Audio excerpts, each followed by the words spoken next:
اعوذ باللہ من الشیطان الرجیم بسم اللہ الرحمن الرحیم ومن یرید اللہ فتنتہ فلن تملک لہ من اللہ شیئا، جس کو اللہ تعالیٰ فتنے میں ڈالنے کا ارادہ کر لے تو کوئی اس پر قابو نہیں چل سکتا، اس لیے کہ جب وہ اپنی ہٹ درمی اور عناد کی وجہ سے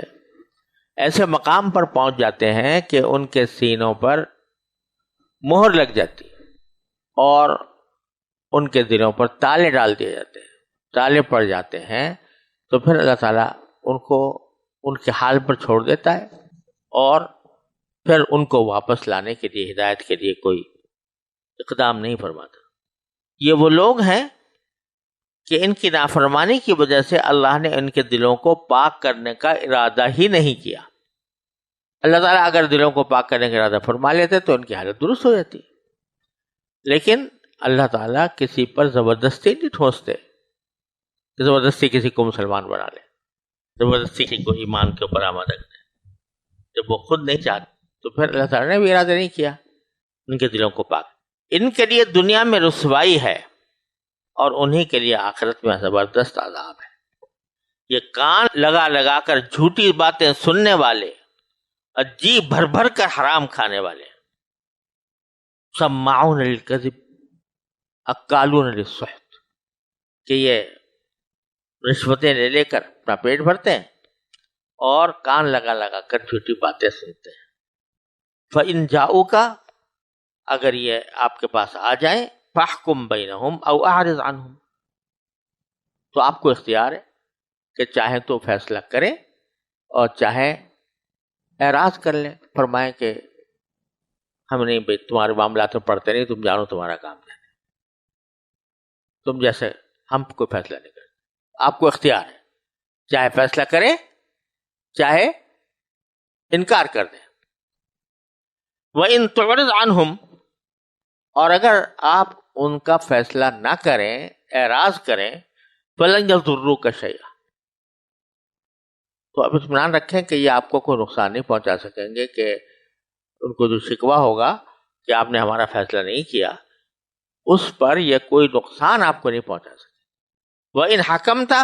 فَاحْكُم بَيْنَهُم بِالْقِسْطِ، اور اگر فیصلہ کرنے کا ارادہ کر لیں آپ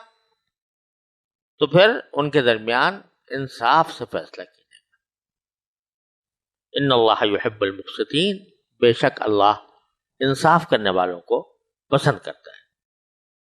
وَكَيْفَ يُحَكِّمُونَكَ وَعِندَهُمُ التَّوْرَاةُ فِيهَا حُكْمُ اللَّهِ، اور یہ کیسے تم سے فیصلہ لینا چاہتے ہیں جبکہ ان کے پاس تورات موجود ہے جس میں اللہ کا فیصلہ درج ہے، پھر اس کے بعد فیصلے سے منہ بھی پھیر لیتے ہیں۔ ثم يتولون من بعد ذلك، فیصلے پہ منہ بھی پھیر لیتے ہیں۔ وما اولئک بالمؤمنین، اور دراصل یہ ایمان والے نہیں ہیں۔ اب یہاں ذرا سی ایک بات قابل ذکر ہے کہ اس جگہ تو رسول کریم صلی اللہ علیہ وسلم نے یہ ارشاد فرمایا کہ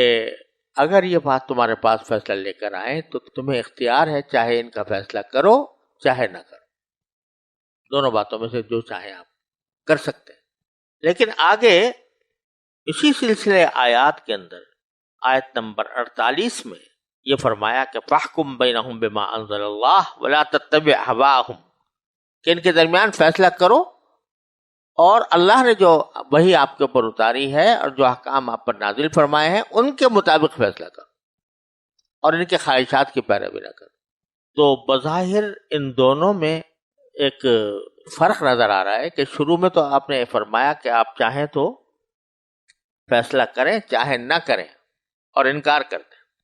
اور آگے جا کر بالکل جزم کے ساتھ فرمایا کہ آپ ان کے درمیان فیصلہ کریں۔ اب یہاں در حقیقت سمجھنے کی بات یہ ہے کہ مدینہ منورہ میں کچھ لوگ تو وہ تھے جو رسول کریم صلی اللہ علیہ وسلم کے ساتھ معاہدہ کر کے ذمہ بن گئے تھے، یعنی وہ اگرچہ نہ غیر مسلم تھے مگر انہوں نے رسول کریم صلی اللہ علیہ وسلم سے یہ معاہدہ کر لیا تھا کہ ہم آپ کے ماتحت بن کر رہیں گے اور آپ کے احکام کے پابند بھی ہوں گے. یہ لوگ ذمہ کہلاتے ہیں. اور کچھ وہ لوگ تھے کہ جو ابھی تک جنہوں نے یہ عقد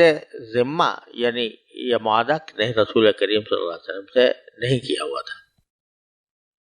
یہ بنو نذیر جن کا میں ابھی ذکر کیا یہ ان لوگوں میں داخل تھے کہ جو ابھی تک ان کا عقد ذمہ نہیں ہوا تھا اور یہ رسول کریم صلی اللہ علیہ وسلم کے مخالفین میں شمار ہوتے ہیں. اور ایک وہ لوگ تھے جن کو انہوں نے اکسایا کہ جا کر رسول کریم صلی اللہ علیہ وسلم سے بات کریں اور ان سے پوچھیں کہ اگر آپ سے فیصلہ کرایا گیا تو کیا آپ فیصلہ کریں گے. وہ لوگ منافق تھے، یعنی اگرچہ اندر سے وہ کافر تھے لیکن اپنے آپ کو مسلمان ظاہر کیا ہوا تھا، لہذا ان کے ساتھ ایک عقد تھا. تو جو پہلی جگہ ہے جہاں آپ فرمایا کہ چاہے آپ فیصلہ کریں چاہے نہ کریں، یہ ان کافروں کے بارے میں ہے کہ جن کے ساتھ آپ کا کوئی معاہدہ نہیں ہے. تو پھر آپ ان کے درمیان فیصلہ کرنے کے پابند بھی نہیں ہیں، چاہے تو کریں چاہے نہ کریں. اور دوسرے جہاں یہ فرمایا کہ آپ ضرور فیصلہ کریں اللہ کے کلام کے مطابق، تو اس سے مراد وہ ہیں جن کے ساتھ عقد ذمہ ہو گیا، ذمہ بن گئے، یعنی ایک مسلمان ریاست کے غیر مسلم شہری بن گئے جو اپنے دنیاوی حقوق کے اندر تو برابر ہوتے ہیں مسلمانوں کے ساتھ، جیسے حقوق مسلمانوں کے ویسے غیر مسلموں کے بھی، لیکن اتنا فرق ہوتا ہے کہ وہ اپنے جو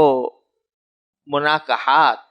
اور عبادات کا جہاں تک تعلق ہے وہ تو رسول کریم صلی اللہ علیہ وسلم سے ہٹ کر اپنے طور پر کرتے رہے، کوئی مسئلہ نہیں ہے، کیونکہ وہ ان کا غیر مسلم ہو کر رہنا اسلامی ریاست نے قبول کیا ہے. اس واسطے اسلامی ریاست ان کو یہ تحفظ فراہم کرتی ہے کہ وہ اپنی عبادات کو چاہیں جس طرح جو ان کا مذہب ہے اس کے مطابق وہ انجام دیں، اور ساتھ ہی یہ بھی کہ ان کے جو نکاح کے رشتے ہیں، نکاح و طلاق کے جو احکام ان کے مذہب میں ہیں انہی کے مطابق ان کے فیصلے کیے جاتے رہے. چنانچہ بعض ان مذاہب میں ایسے ہیں جو محرم جو ہمارے ہاں محرم ہے ان سے بھی نکاح کو جائز سمجھتے، خالہ پھوپھی سے نکاح کو جائز سمجھتے پارسی لوگ، یا ایسے لوگ ہیں کہ جو کسی خاص نکاح کے لیے ان کے ہاں جو طریقہ ہے وہ ہمارے نکاح سے مختلف ہے. تو ان کے نکاح و طلاق اور وراثت کے معاملات تو وہ جانے ان کا کام ہے، ہمارے اس میں کوئی دخل نہیں، وہ کرتے رہے اسی کے مطابق آزاد ہوں گے. بلکہ اگر اس کام کے لیے غیر مسلم قاضی بھی رکھنے پڑے تو غیر مسلم قاضی بھی رکھ سکتے ہیں ان کے معاملات کو دیکھ کر. لیکن وہ جو پورے ملک کا قانون ہوتا ہے جس میں سزا بھی ہے، وہ اس میں یہ تفریق نہیں کی جا سکتی کہ یہ فلاں مذہب کے لیے ہے فلاں مذہب کے لیے نہیں ہے. وہ تو سبھی کے لیے ہوتا ہے، وہ چاہے مسلمان ہو چاہے غیر مسلم ہو. تو جو عام قانون ہے وہ کوئی تمیز نہیں کرتا. تو اس لیے جو حکم ہے وہ یہ